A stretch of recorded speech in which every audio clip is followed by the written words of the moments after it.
पवित्र विश्व प्रसिद्ध रथयात्रा श्री गुंडीचा महोत्सव कंधमाल जिलार दारिंगबाड़ी ब्लॉक अंतर्गत गोतापुर ग्राम पंचायत ठारे ए वर्ष प्रबल भक्तों दर्शक बंधु चलित वर्ष आषाढ़ मासर शुक्ल पक्ष को नहीं उत्तम पाग को नहीं केते उत्साह एवं आग्रह अच्छा भक्तगण आसतु देखा आज जय जगन्नाथ। प्रथम अवेयरनेस को आम धन्यवाद दौचु।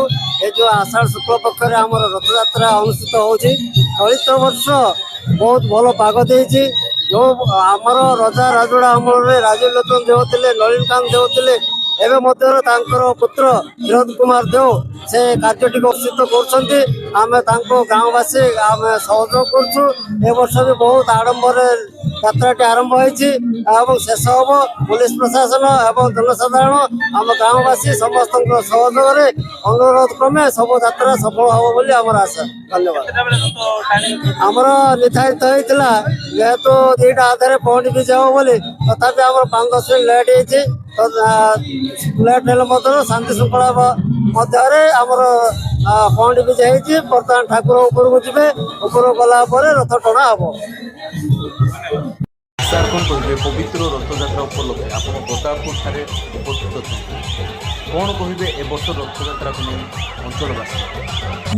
निश्चय आज हूँ महाप्रभुंकर पवित्र रथयात्रा सारा भारत वर्ष कोण अनुकूल सब जगह रथयात्रा एवं घोष यात्रा पालन करा जाउची। आज आमर अंचल गोतापुर ग्राम रथयात्रा भी पालन करा जाउची। वर्तमान ठाकुर पहंडी विजय सरिले वर्तमान ठाकुर ए रथ उपर को विजय कले आई अवसर यही पवित्र रथयात्रा अवसर मु मोर अंचलवासी को अभिनंदन एवं शुभेच्छा एवं शुभकामना जनाऊँगी एवं मोर हृदय भरा नमस्कार मु समस्त ज्ञापन करुच्ची जे मु अंचलवासी को अनुरोध करुच्ची जे पवित्र रथयात्राटी समस्ते उपभोग करंतु एवं ये यात्राटी को साफल्य मंडित करेंगे बोल कि मु मोर अंचलवासी को निवेदन करे। आम समस्ते भाईचारा एवं समस्ते एक एवं जाति धर्म निर्विशेष समस्ते समान ही रथयात्रा को उपभोग करवा किंतु मु भी अंचल देखुचे समस्त वर्गर लोक ये यात्राटी को पालन कर बहुत खुशी कथा। आ मु जगन्नाथ को प्रार्थना करे जे ये अंचलवासी को समस्त को घट घोड़े रखंतु एवं समस्त शुभकामना मु एतिकी प्रार्थना करुच्ची अंचलवासी। Thank you.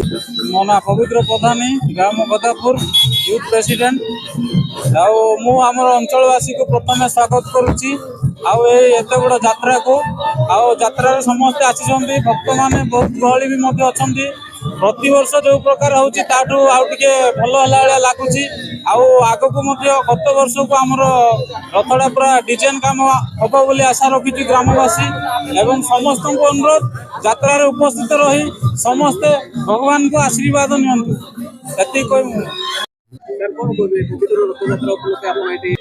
भगवान को दर्शन कर केमती लागुଛି कौन कहबे?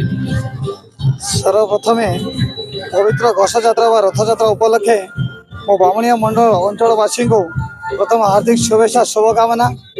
आज पुण्यतिथि जगतनाथ जगत ठाकुर भावग्राही सत्यहबा बड़ देवलू बाहरी आम भक्त वृंद को दर्शन देवाई बाहर तेणु आज ये गोतापुर ग्रामवासी गोतापुर ठारे एते आडंबर आज ये रथयात्रा पालन होची कहले न सरे। हजार हजार भक्तगण उपस्थित अच्छा कालिया साहंत को घरे खाली देखा करी जीवन में जहाँ दुख कष्ट जहाँ लाग परिपूर्ण समर्पण करदे बोली बहुत आशा रखी बहुत भक्तवृंद आसती आमे भी पहुँचु बहुत खुशी वार्ता सुंदर बहुत माहौल घंट मादल होली होली हरिबोल नादरे यही गाँ नाट भरी उठुची तेणु मु बहुत खुशी आमे बहुत खुशी। जय जगन्नाथ स्वामी नयन पथगामी भगवत हुए आज जगन्नाथ कृपार आम ये उपस्थित रहीचु। आज उपस्थित जगन्नाथ आशीर्वाद निश्चित भाव में आम अच्छी आ नलिनकांत देव जावापर आज जो क्षीरोदकांत जो उपस्थित रहीकि आज जो जनसमाज को जो आज जो समागम जो भाया नेतृत्व नहीं आज जो ବହୁ ପୁରାତନର ରଥକୁ ଆଜି ଯେଉଁ ରଥାରୂଢ଼ କରିଛନ୍ତି ଜଗନ୍ନାଥଙ୍କୁ ଆଜି ଅଞ୍ଚଳବାସୀ ଆଉ ଗଦପୁରବାସୀ ଆଜି ଗ୍ରାମବାସୀ ଓ ସମସ୍ତେ ବହୁତ ଖୁସିର ସହ ବହୁ ଆଡ଼ମ୍ବର ସହକାରେ ଆଜିର ଏହି ରଥଯାତ୍ରାରେ ସମାଗମ ହୋଇଛନ୍ତି। ଆଉ ଏହି ସମାଗମରେ ଜଗନ୍ନାଥର ଆଶୀର୍ବାଦ ରହୁ ଆଉ କରୁଣାମୟ ହଉ ଆଉ ଜଗନ୍ନାଥ ଧରା ପୃଷ୍ଠକୁ ସମଗ୍ର ପୃଥିବୀକୁ ଆଚ୍ଛାଦିତ କରି ଯେଉଁ ରଖିଛନ୍ତି ଏଇ ଯେଉଁ ଭକ୍ତବୃନ୍ଦମାନଙ୍କୁ ସମସ୍ତଙ୍କର ତାଙ୍କର ଆଶୀର୍ବାଦ କରୁଣା ହଉ। ଏତିକି ମୁଁ କହିକି ଆଜିର ଏହି ବକ୍ତବ୍ୟ ଏଠି ବନ୍ଦ କରୁଛି।